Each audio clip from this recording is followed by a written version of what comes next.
Yo, what's up, guys? It's me, Juan Pablo from 100% Finance at 100percentfinance.com.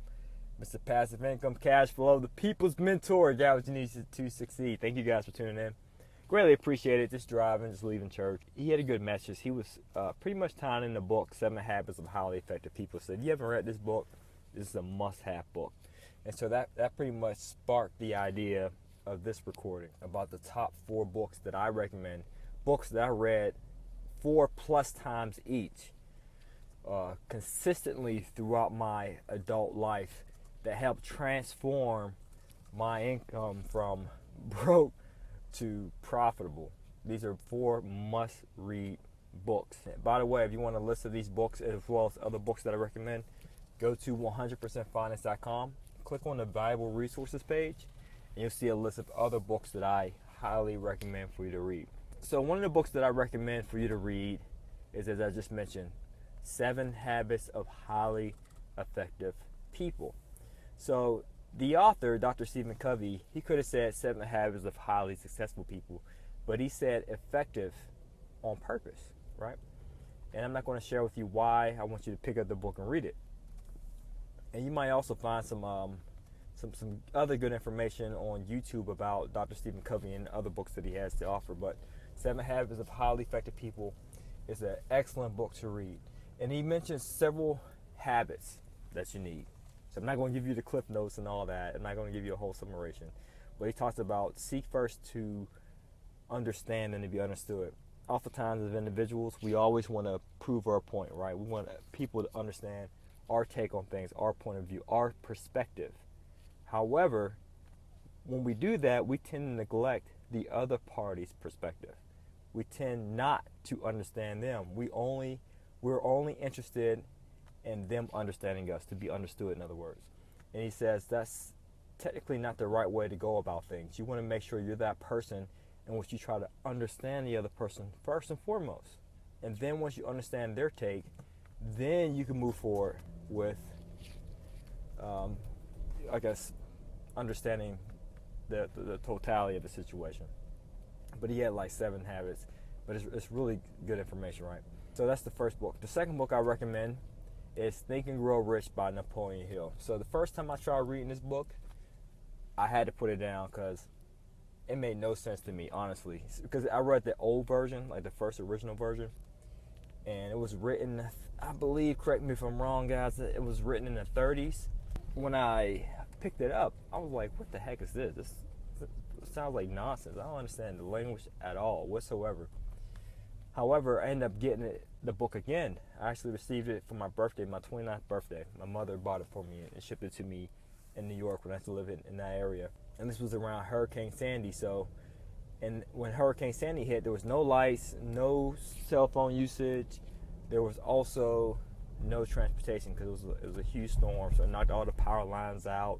Subways were flooded, all that stuff. So I had the book, had a candle, read it, and I started to apply the things he made mention in that book, right? Like he might have said, hey, read the chapter 4, Power of the Subconscious Mind. He may also mention, hey, read the chapter 2 about your mastermind group and so forth. So I began to read and do the things mentioned in that book. And that helped me go from 7 units that year to gaining an additional 21 units that year. So that book alone was life-changing where my real estate investing career was concerned. It really helped me grow rich to the point where I've obtained more units than what I actually needed to quit my 9-to-5. I needed an additional 10 units, and then I'm getting 21 as a result of that book. So I highly recommend that book, Think and Grow Rich. It's all about the mindset, and he teaches you step by step how to get rich. The third book I recommend, Rich Dad Poor Dad. You know I had to say Rich Dad Poor Dad. Rich Dad Poor Dad was one of the first books that I read. This is another book my mother purchased for me, so shout out to moms. I don't know why she bought me these books. She bought me Think and Grow Rich and Rich Dad Poor Dad at 2 critical moments in my life. She bought me Rich Dad Poor Dad when I was just graduating college. I had bad credit, no money, no job. I was feeling dejected. I felt humiliated. I was a decent student, had a 3.2 GPA, but I could not get a job, and I thought I knew it all. But obviously I didn't, because after graduating college, moved back in with mom's, having to live with her. It was a humbling experience.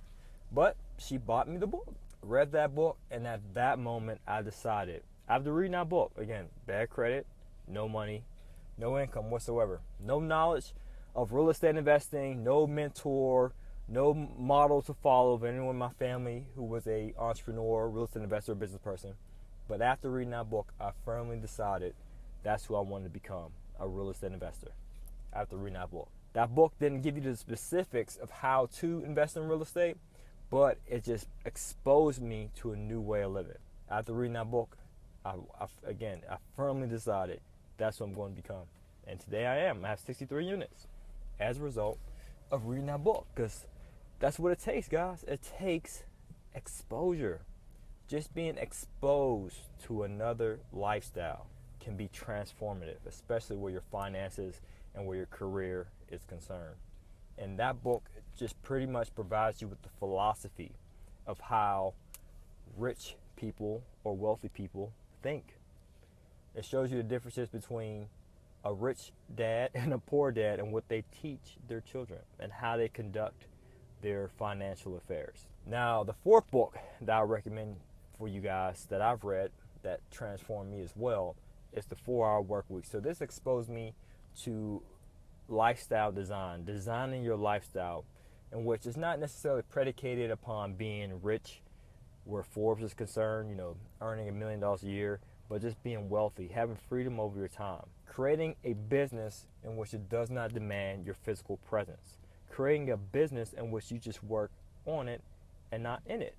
Whether it's selling a product online or you have rental properties and you're renting your units, so you're still getting that passive income. And he breaks it down of how you can go about doing these things, the 4-hour work weeks, to the point where your whole business model is outsourced and is running without you, to the point you're working 4 hours or less per week on it, because you have everything automated, systematic. You've done it all, to the point you're just, again, working on it but not in it. So as you guys can tell so far, these 4 books, 7 Habits of Highly Effective People, Think and Grow Rich, Rich Dad Poor Dad, 4-Hour Work Week, these 4 books, not one of them are real estate specific. And again, I'm a full-time real estate investor. So am I just withholding information from you and not wanting to share the books that I've read that relate to real estate investing so that I can have an upper hand on you? No, not at all. Okay. The reason why I don't have those real estate specific books is because I learned real estate investing through networking. I went to real estate related networking events and seminars on a consistent basis and network with individuals who were active real estate investors. That's how I learned how to buy and hold, how to use hard money, how to use creative financing, how to obtain multifamily properties through networking events. So oftentimes, even though I'm giving you this recommendation about the books that I've read over 4 times each, those books correlate to your mindset. They can correlate to business and how to be a successful person. They relate to personal development, but they do not relate to the real estate specific things you need to be a real estate investor. So again, I recommend that you obtain this information through networking. We have events at 100% Finance in which we network and we teach you the specifics, the how-tos. We also have ebooks. We also have coaching programs. So that's how I pretty much learned that's pretty much how I learned it, I should say. Getting tongue-tied here. It's through networking with people who are doing things. And so I have a lot of real estate specific things in my ebook, and I'm creating a book now that has a lot of real estate specific things included in there. Case studies as well as deal analysis, so that you too can be a successful real estate investor. But yeah, guys, so that's pretty much the recommended books. If you want to see a list of it, just go to 100percentfinance.com, click on valuable resources, and you'll see it there. I have the books listed on the valuable resources page at the bottom of it. And if you're interested in real estate related, real estate specific, we have ebooks at 100% Finance, coaching, events, and I'm coming out with a book soon just to go over all the real estate specific things that you need to know. All right, cool guys. So hopefully this was beneficial to you, and continue to read books and apply those things that you learn in the material. Because again, a lot of those books are life changing. So just don't read it and say, oh, it was nice, I read it, and move forward. And you did nothing what the author said. Now, one thing, make sure you're a person who does what he hears. Don't just be a hearer of the word, be a doer, right? That's biblical. You always want to be a doer of the word. So if you're reading some words that aid to your personal development, to your finances, to your career and so forth, do it. The power is in the application. And I think that's the main difference maker between a person who is an avid reader, I say a person who gets results. The main difference maker is they apply what they learn. Because you hear so often people get college degrees, don't apply what they learn. People read, network, so forth all the time, but they don't apply what they learn. So you have to do both. You have to, number one, learn this information, and then two, apply this information. That's where wisdom comes into play, is the application of knowledge. All right, guys, so that's it. I'm just stuck in traffic after church, but had a productive weekend. Went to a networking event yesterday, Toastmasters to practice on my speaking, Spanish, reading another book now. I'm always focused on this. I'm going to try to squeeze in some time today to watch the game, to watch the Falcons game and the Packers, but honestly, that is not a priority in my life or my schedule, because I want to become great. And if you are interested in becoming great, then make those decisions as well. Sure, it's cool to engage in leisure-like activities, but those leisure-like activities is not going to put money in your pocket. It's not going to change your FICO score. It's not going to change your income by any means whatsoever. Period. So it's like, why spend so much time engaging in it? It's foolish. All right, guys. So do your success, earn passively, live passionately. Peace.